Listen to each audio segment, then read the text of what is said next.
And welcome to this short career check-in masterclass. I'm going to keep this really brief for you guys. If you have any questions throughout the session, I'm going to stop at the very end in about 20 to 25 minutes time and answer any questions that you have about any of the stuff that I covered today. I really do welcome any questions that you have, but I will also, of course, answer questions via email or any other way you choose to connect with me. So first of all, a huge thank you for taking the time wherever you are in the world. I run these sessions from time to time and I call them a lunchtime check-in masterclass. And it doesn't really matter where you are because this can actually be done in less than a lunch break. And it's pretty impressive when we think about it. So we're going to do a short career check-in. I'm going to give you 3 key pillars that I often go through when I work with people one-on-one. And I'm going to give you some tools and tips as well that you can take away and do in your own time after the session. So let me start by introducing myself. For those who haven't met me, my name is Emmy Peterson, and I wanted to take you on a bit of a journey, not only where I've come through in the world in different locations, but I wanted to talk to you about the different jobs that I've had very, very briefly. And it is it is important for us to realize that our different jobs that we've held through our life actually do add a lot of value and we learn a lot from them. So I was born and raised in Sweden. And when I worked in Sweden, I worked mostly in the retail space. And I also did study political science. And I had a kind of a government job briefly while I still lived in Sweden. I then moved to the US and worked briefly in childcare in the States. This is quite a few years ago now. I then moved across to the UK where I lived for about 2-3 years and worked in HR, admin, and finance. And finally, about 11 years ago now, I came to Australia and I've been working in a range of roles here in Australia, including media sales, marketing, and coaching, which is why you're here with me tonight. And the reason I wanted to show this is whether you've moved countries or not doesn't really matter, but you probably have done a few different things in your life, even if you don't realize that those jobs have taught you something and that they've been helpful to grow your career. So where we're going to start at the very start of today's session is to do a brief, what I call the top line reality check. And this is a hard one. So whatever brought you to the session today, whether you're not very happy where you are, you're starting to explore your career options or anything in between, it's important to do this kind of top line check-in before we dive into the 3 steps. And feel free to take notes. Like I said, you will be getting the full recording of this call so you can watch it as many times as you want after the session as well. But I want to put a couple of things out there. And the first one being, you deserve to do something that matters for you. We all want different things. We have different expectations. Our parents might have different expectations. But it's really important that you deserve to do what matters for you and what matters for you now. When you started your career 5, 10, 20, however many years ago that was, you might have wanted a particular thing then, but it might not be what you want anymore. And that's totally fine. And this is an important one when it comes to the reality check, you have to be willing to focus and sacrifice a little bit to create that change in your career.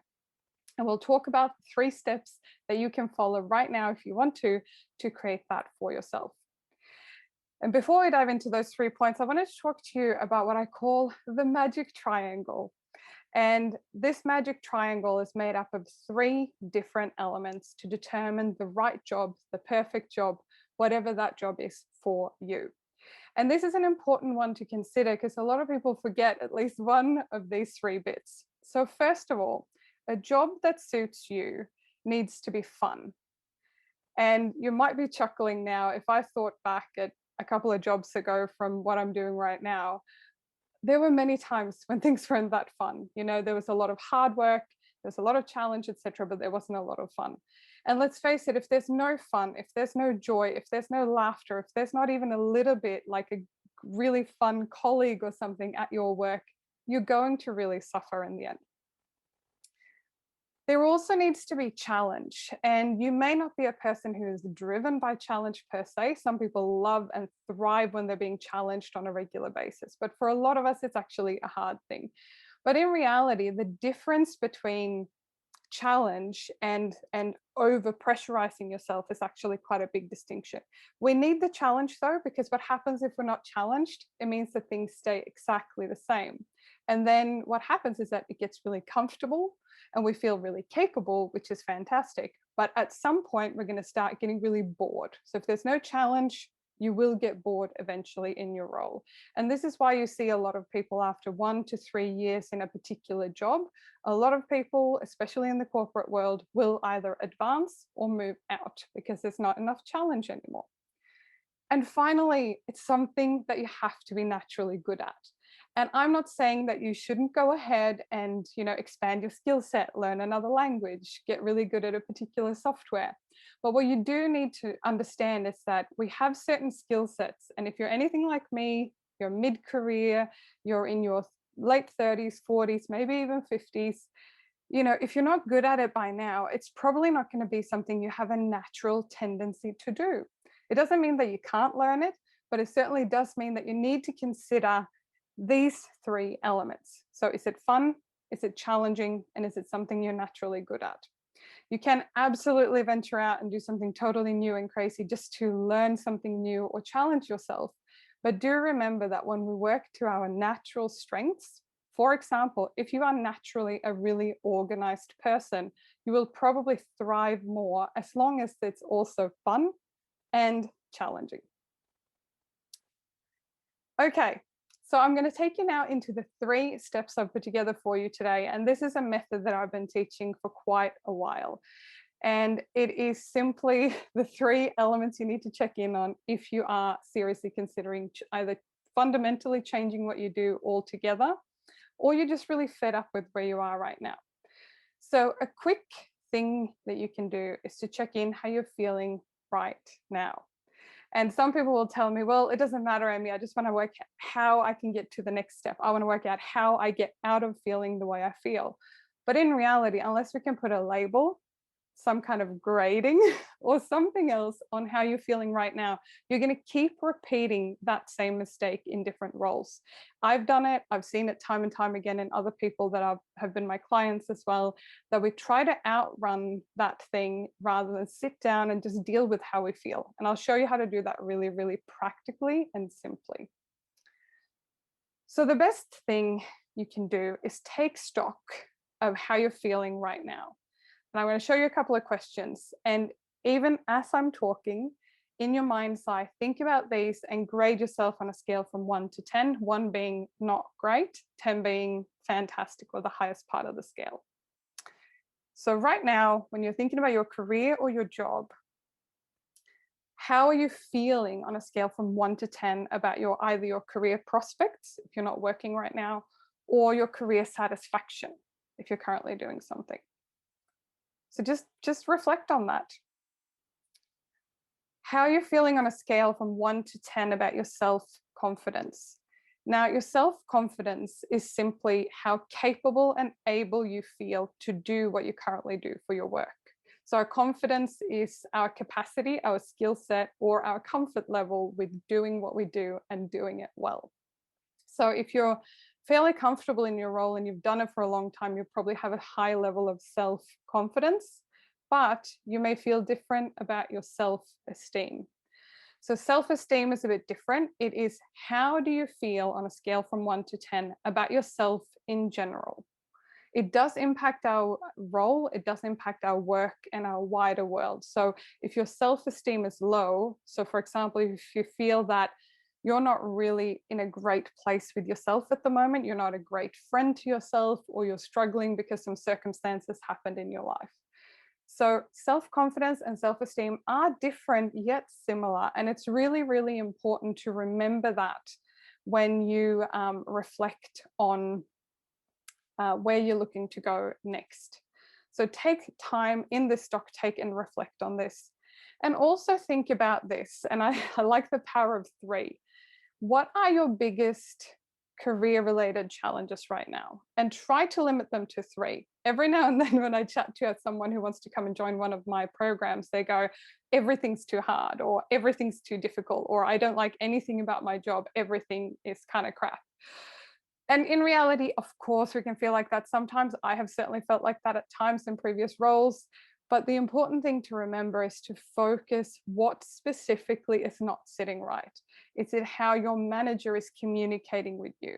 Is it the fact that you signed up for a role that had a particular job description and it's already changed, or they're doing it very differently, or what you're finding yourself doing day to day has nothing to do with what you started out doing?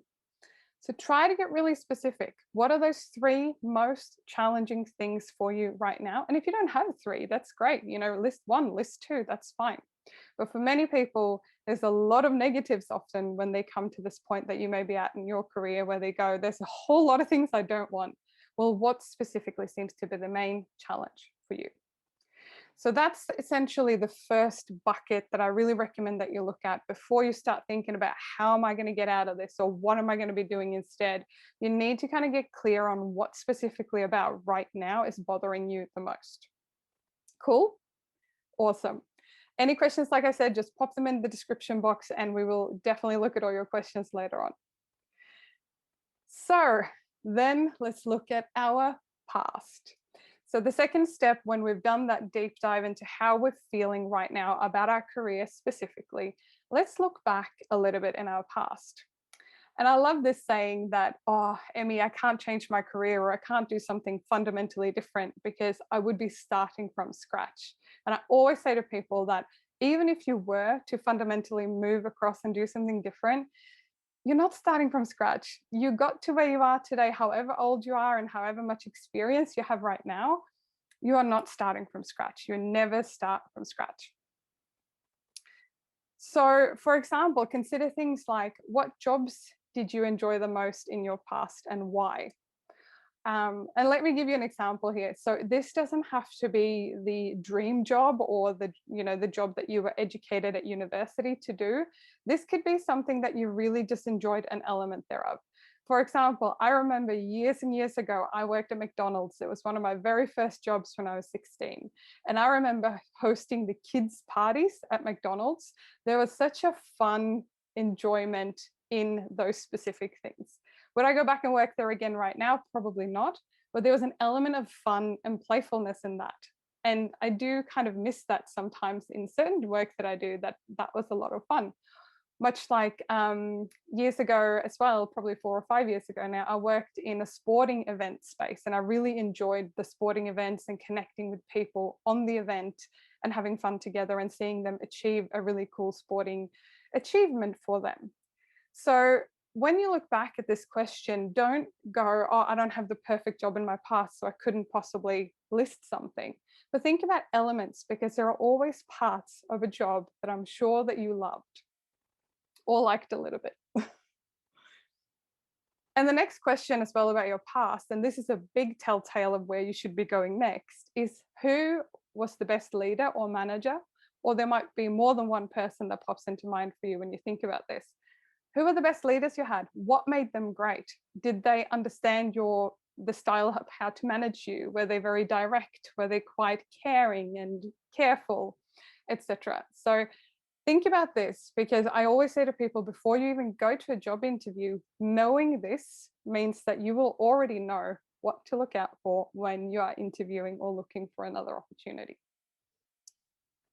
And finally, this one, a lot of us forget. I call it our blind spot. What in the past have people told you that you're good at? And even if you think now, oh, people don't often say things like that to me, or I normally only get feedback if it's negative or the job hasn't been done. Well, think back and look at the themes. What were the tasks you were given the most often? Are you a very organized person? Are you a very trustworthy person? Some of the feedback that you would have had, and it doesn't have to be just from your paid work, it could also be volunteering and other things you might have done in the past. And think back and go, even at university, when you were in a student study group, what did people tell you at those times that you were really good at? All right, we're moving pretty quickly, but I promise to give you a lot of value fairly quickly. And I want to make sure that there is enough room at the end for your questions as well. So we've covered how you're feeling right now, which is a hugely important part. We've also covered what is next, which is, we've also covered looking at your distant past and what you've done over your career to this point, and the fact that you're not starting from scratch. You've got a lot of experience in that metaphorical backpack of yours. And now we're going to look at what comes next from here. A lot of people love to wait to take action for the next thing until all the ducks are beautifully lined up like they are in the photo on your screen right now. And let's face it, the ducks very rarely line up this beautifully. So we've got to help it along a little bit. And this is probably the core thing that I want you to take away if you're starting to brainstorm, or if you have an opportunity in front of you right now, is to focus on what you know that you want. Meaning, a lot of people will come to me and they say, Emmy, I don't want a job or a boss that's like this, this, this, and this. And you may have heard this before, but I'll share it again. The brain can't really comprehend negatives. Meaning, if I tell you to not think of a pink polka dot elephant, you will first have to think about the pink polka dot elephant to not think about it anymore. And the same goes when we're setting intentions of who we would like to work with, or even in our dating life. I often say careers are a lot like dating. Who would you like to attract into your life? If we focus on what we don't want, then that is what will come our way. So what we can do, where you might be in your life and in your career right now, is that if you are feeling a little bit confused about what to do next, focus on the bits that you already know. And I'm going to show you what those are. Also, before I do that, actually, I would like you to allow yourself to park the need for the particular title or role. Often people will come to me and they'll have a very fixed view on exactly what they want to do. And don't get me wrong, if you know that you want to be a marketing manager, or a specific title that you have in your mind that would give you great satisfaction, then absolutely go ahead and be a marketing manager. That's absolutely fine. But if you are confused and if you're not sure what comes next, having a title or focusing on the lack of having a clear title in your mind is actually going to stop you from finding the thing that you want. So instead, we're going to focus on these things. So I want you to start brainstorming and almost picturing in your mind's eye, what type of organization or company would you like to work for instead, especially if it's a different one to where you are right now. And think of a couple of things like these.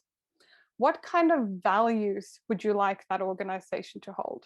For example, if you are really big on environmental sustainability elements, then you probably want to work for an organization that you can stand for and that value that.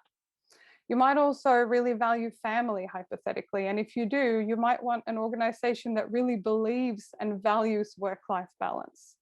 And the list goes on. And I do have a couple of videos specifically on values that I'm more than happy to share. If you are curious, I will leave my email address at the very end so that you can ask me any questions and I can send you additional resources if you like. But values is a huge thing. And how you find out the values of an organization, you might ask, you go to their About Us page, you go to their social media channels, you look at the type of stuff they talk about. Naturally, we don't know until we're inside a company or an organization if they do walk their talk, but you can tell a lot by looking at a company website and how they talk about themselves, their mission, their vision, and why they do what they do. And that's where the values come out really strongly. The other thing you can brainstorm without having a clue about the title is the size of the organization. Are you the kind of person who wants to be in a global company with the opportunity to move countries? Maybe not right now because borders and vaccinations are a bit tricky, but in the future, would you like a company that's really flexible and international? Would you like a startup? Would you like a big corporate, family style business, or a mid-sized one? So think for yourself and maybe compare to past roles if you can, and look at what size were the organizations when I did the best. For example, for me, my sweet spot when I work in roles outside of my coaching is probably a company that has somewhere between 100 to 200 people. That way I feel like I can get to know most of them, but I don't work with all of them every day, if that makes sense. An important one, we touched on it in the last step, is manager and team. So what type of manager would you like to have? Do you want someone who's really direct and really accomplished and very driven? Do you want someone who's a bit more gentle, a bit more caring, a bit softer? How big would you like your team to be? What do you want the feel to be in that team? Do you want it to be really friendly? Do you want it to be lots of banter? Do you want it to be quite challenging and people pushing you and moving you forward? So these are all things that you can think about without having a clue what exactly that role is. Also think about the location, and especially I think 2020 and 2021 so far has really taught us that we can work from anywhere. Many of us can. And I'm very, very fortunate that in my role that I have been working remotely on and off for a very long time. But many of us also do value that personal connection. So when you think about location, is it somewhere that there is an office? So you kind of like doing half and half. You want to work from home 2-3 days a week, in the office 2-3 days a week. You might want to be fully remote. You might want to work for yourself altogether, whatever that might be for you. And finally, I want you to consider the communication style. And this is really important because communication style relates very closely to the culture. And the culture is a little bit different to the values. The values, so what the company is all about and what they value, does impact the culture. But culture and communication is really, really important to know, do you want something to be quite formal? Do you want something quite informal? Do you want a culture where it's okay to text your boss or send a message on Slack or Teams or something like that? Or do you want a different style of communication? So I whisked through those 3 steps reasonably quickly because I want to be very respectful of your time. But essentially, where you need to start is to look at how you're feeling right now, and don't skip that step, please, because it unlocks a lot of gold and it's not designed for you to linger in that space. If you're not feeling great, you can get out of it pretty quickly. Second one, looking at your past, giving yourself credit for the skills and the knowledge that you have, and understanding that you'd never ever start from scratch, even if it feels like that. And finally, don't stare yourself blind on the fact that you need to have a role or title unless you have that clear in your mind already. If you're feeling a bit confused, have a look at these things that I've shared here on the screen and work your way through and start outlining what type of company you would like to attract and be part of in the future. It also helps hugely when you look through job ads or go to job interviews in the future, because you'll have a checklist to check it against. So, how do I capture this, you might ask? Well, what I would really encourage you to do is hop over to my website if you are interested. I've done a free checklist, so you can download this right at the button at the very top of the website on thebridgecoaching.com.au. And the checklist looks like this. And I would recommend that you put aside 30 to 45 minutes, and you can go through the questions. And some of the questions we've covered here today, but I've put it in a really structured format, and I've also included a few things that I haven't covered here today. So that's essentially it. People say that, to do a stock take or to check in with yourself takes a really long time, and it really and truthfully doesn't. If you are serious about creating some change in your life, it really doesn't have to take that long.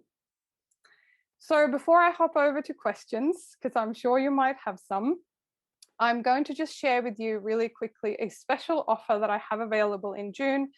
It's totally obligation free. If you're not interested, that's totally fine. The checklist that's up on the screen at the moment is totally free. So just go over to the website and download that if you want after the call, if you want access to that. But in June only, I do have a special coaching bundle that is extremely helpful. And it's got a couple of parts to it. So the first part that you get is the online career coaching program called Your Next Step. So it's a program, it takes about an hour or 2 to go through it. And it's an online structured program that's a lot more in-depth than what we covered here today. I'm also giving you the job interview prep program, and that's an online program that I built so that in less than an hour you can prepare for a job interview in a very structured way. And finally, you also get a 60-minute session with me to brainstorm to cover where you're currently at and start making a plan for your next steps. So this, if you bought all these elements separately, this would cost you $499. But until the 30th of June, I'm offering this for $247. So the session, the coaching session, you will need to have with me in the first month from signing up, because I'm all about taking action. I really want to reward people who take action. So the coaching session would need to be held before the end of July, but you get lifetime access to both of the online programs. So it's a pretty good bundle. It's a lot of value. I've had fantastic feedback on both of these programs, and I really want as many people as possible to get the help that this offers, because I know how hard and daunting it can be to prepare for job interviews and to just go through what you might be going through right now where you're starting to explore your career options. Beautiful. So one question here from one of you guys is, how do you tell if the company walks the talk? Their social profile doesn't always reflect the actual work group, a bit like a dating profile, not always what it says in the box. Yes, this is a tricky one. I would say that generally speaking, what you can look for is consistency across the different profiles. So I always say that if someone is lying, it's kind of hard to lie on several platforms at the same time. So what I would recommend that you do is look for consistency or inconsistency across LinkedIn, Facebook, Instagram. It depends where this company is as well. The same thing with their website. So look for how are they talking about their products or the services that they sell versus how they talk about themselves. If there's a really big difference in the language and in the tone in their sales environment versus their About Us page, that can be a telltale sign. And a final really great tip is to look at glassdoor.com. If you haven't heard about that website yet, it's a kind of a ranking website where you can look up if it's a large-ish company and they have a presence in most countries, actually, I do believe. Definitely here in Australia, it's quite big. So look up glassdoor.com, or here in Australia, if you're based here, it's glassdoor.com.au. And you can Google their company and you will be able to see anonymous feedback from people who've worked there, what they say about the company. I have also sometimes seen in Google reviews that people who've worked with that company or had a negative experience with that company, you can also look on the Google reviews. Some of them will be staff and some of them will be customers. So either way, you can probably get a bit of a telltale sign. Now, do remember when it comes to reviews, whether it's on Glassdoor or elsewhere, people will be more likely to share something if they're disgruntled or unhappy with something. So be a bit mindful that you don't that you don't spend too much energy and time on what someone who's unhappy says, because there's a much higher proportion of people who comment if they're unhappy versus if they're happy. But you can usually get a really good feel on Google reviews or Glassdoor for what they're actually about. And my absolute favorite one is look through your LinkedIn network or your social media network and see if you know anyone, even like a friend of a brother or something, who works at that company, because it can be really helpful to just get an insider view from someone. Can you speak to what is covered in the one-on-one sessions? So I do have a full career coaching program, which is a one-on-one program with several sessions, and that is a quite structured program. If you want to, I'm more than happy to send you what's included in that program. In the one-on-one session, because we only will have 60 minutes together, I normally spend about 15 minutes or so understanding where you're at right now, nailing your top challenges right now, and then we kind of go through, okay, well, where should you be focusing your energy to get the biggest bang for your buck right now?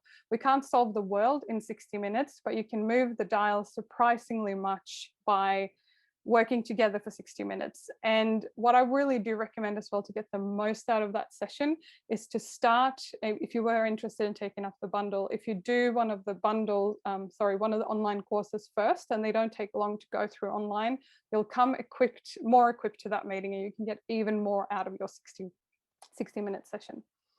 But if you contact me on thebridgecoaching.com.au, I'm more than happy to answer any questions that you have, whether it's about the program or about the special offer or about any of the content that I covered here tonight. You will also be added to my weekly video newsletter that comes out every Tuesday, where I share a really short, bite-sized weekly career question. So I'll be adding you to that newsletter. And if you don't want to receive it, and if it's not your cup of tea, feel free to unsubscribe at any time. But I really look forward to connect with you there. And thank you so much for your great questions and for taking the time, and all the best till we catch up again. Have a good one. Bye.